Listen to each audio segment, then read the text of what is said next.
இது வெறும் கற்பனை கிடையாது. இது எப்படி ஃபங்க்ஷன் ஆக போகுது அப்படின்னு ஒரு தெளிவான ரோட் மேப் நம்மள்ட்ட இருக்கு. மேற்கத்திய ஊடகங்கள் இதை வந்து ஜஸ்ட் ஒரு பிளான் தான் சொல்லிட்டு இருக்காங்க. ஆனா என்ஜின் ஆல்ரெடி ஸ்டார்ட் ஆகி ரன்னிங்ல இருக்கு. ஃபேஸ் 1 2025 to 2026 இதுதான் ஆரம்ப காலம். இங்க கண்ட்ரிஸ் இப்பதான் வந்து ஸ்டார்ட் பண்ண ஆரம்பிச்சிருக்காங்க, டாலர் அவாய்ட் பண்ண ஆரம்பிச்சிருக்காங்க. Phase 2 2027 to 2028 the tipping point. இதுதான் ஒரு டேர்னிங் பாயிண்ட். எக்கனாமிக்ஸ்டெல்லாம் என்ன சொல்றாங்கன்னா 2027 வந்து ஒரு பெரிய டிப்பிங் பாயிண்டா இருக்கும்னு சொல்றாங்க, கணிக்கிறாங்க.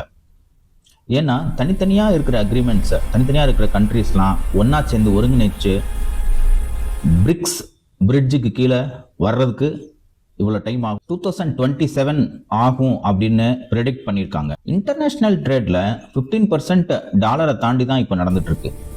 இது எப்போ 30 to 40% ஆகுமோ அப்பதான் வந்து ரிவர்ஸ் நெட்வொர்க் எஃபெக்ட் ஸ்டார்ட் ஆகும்னு கெஸ் பண்ணியிருக்காங்க.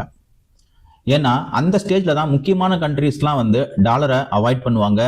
அப்போ மற்ற கண்ட்ரீஸும் வந்து கம்பல்சன்ல வெளியே வந்துருவாங்க. இந்த ஸ்டேஜ்ல தான் உலக சந்தையில டாலரோட மதிப்பு குறையும், அமெரிக்காவோட பொருளாதாரம் சரிவடையும். ஃபேஸ் 3 2029 to 2030 இந்த ஸ்டேஜ்ல 50க்கும் மேற்பட்ட நாடுகள் வந்து இந்த நெட்வொர்க்கு கீழே வந்து இணைஞ்சிருவாங்க.